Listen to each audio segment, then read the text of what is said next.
skeleton knight in another world. Ark awakens in front of a tree and is left perturbed by his situation. He assesses himself and his equipment and realizes that he's inside of the body of his game character Ark. Recalling that he fell asleep after playing the game, Ark tries out his wyvern/move. Back in his old world, Ark chose the skeleton avatar because he feared being treated as a monster if he entered a town without his helmet.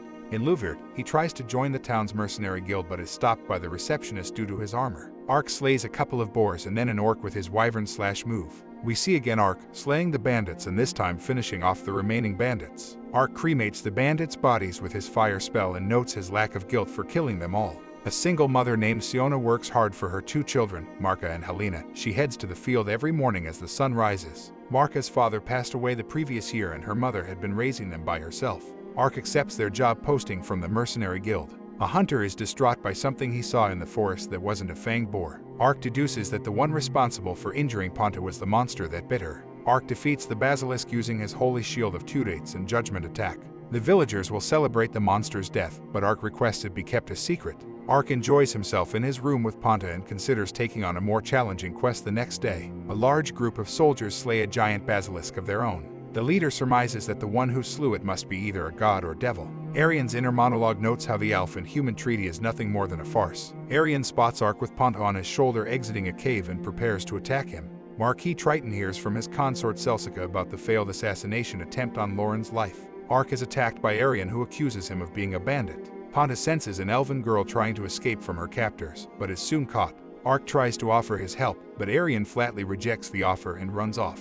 Ark appears behind Udalan and uses his armor lariat attack against him, which KOs him. Arian defeats a large number of bandits, one of whom recognizes her as an elven warrior. The remaining bandits are then dealt with by Arian. The elven captives were rescued. Ark casts Uncurse on one of the elven girls and then heal the wounds on the girl. Arian summons her spirit creature, a whispering fowl, to relay a message about the rescued elves. In light of this, Arian asks to hire Ark for his services. Ark teleports the group to Little River, which surprises Arian as she notices Dinto in the distance. Ark then tries to ask Danka a question, but he's too preoccupied with his beef skewer and beer. It's decided that they'll wait until nightfall when security is most lax. Ark is shown to have cashed in the bandit bounties and possessions. One of the elves proclaims that they'll be rescued and that the bandits will be punished. Meanwhile, Ark uses Dimension Move to cover the sound of his tracks as he moves around the building. Ark uses Uncurse to dispel magic-eating collars around the elves' necks. Ark then uses Dimension Move to reach the Lord's palace. Danka tells Arian that it's not over yet and that he'll lead the elves home safely. He also leaves Ark and Arian to take care of rescuing the remaining two elves. Ark and Arian manage to successfully land on Triton's mansion. Using his wyvern slash, Ark slices the bell there that allowed distraction. Arian then incapacitates Triton, while Ark scares the daylights out of Udalan. Caught in the middle, Ark claims that he's prohibiting the Dinto family from rebuilding.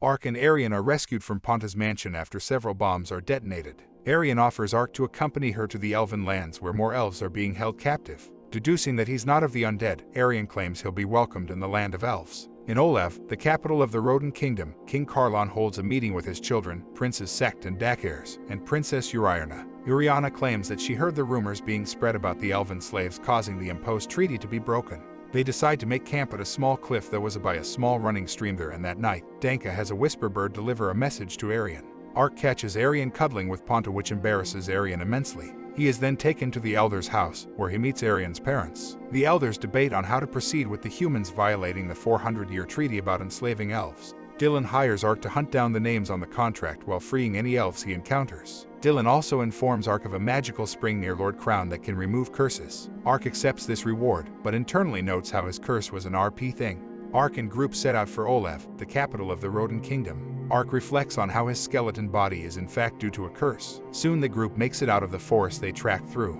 Unbeknownst to them, they were being closely watched from the shadows. Ark's group are attacked by haunted wolves, which are illusions cast by the wolves. Soon, Arian regroups with Ark and learns from him about the rings he found on the haunted wolf and giant basilisk that attacked them. Uriarna's carriage starts to shake and a couple of the guards outside shout that they're under attack.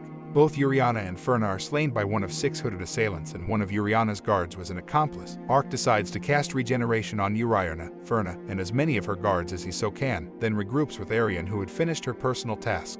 They nearly get involved in a fight between a young lady and 3 angry men who are easily dealt with by the ninja girl. Shiom thanks Arian and Ark for freeing the enslaved people back in Dinto. Ark may be from the exact location where the great founder, who lived 600 years ago, was from. Arian relates with Cheom on her quest to save the enslaved beast people. Ark and Arian are sent on a mission to rescue slaves from Etset Market, the largest slave market in Olaf. They discover that she is a former spy for the Rivlon Empire who trained underprivileged beastmen. She also tells Ark that Hanzo, a shinobi and the founder of the Jinshin ninja clan, could use space-time ninjutsu. Ark and Gomen manage to break through the Etset fort's front gate. Arian and Cheom manage to get past the front gate and head toward the market. Ark then casts Rock Shot and Rock Fang, while Gomen casts Rock Spear Strike. Cheom, Arian, and Ponta infiltrate the Etset market. Arian uses her fire magic to deal with guards. Cheom announces herself as part of the Jinshin clan.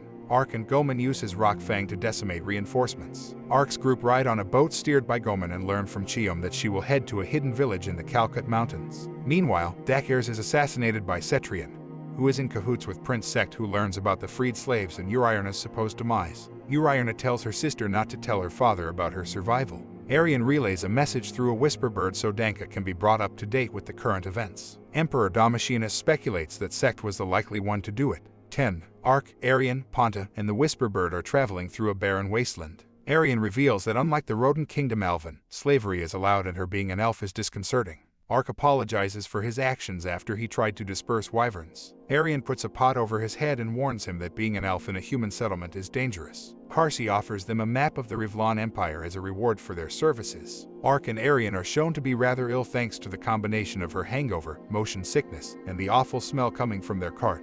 Arian tries to rescue Karsi's companion by the broken cart, but is ambushed by the sand worm.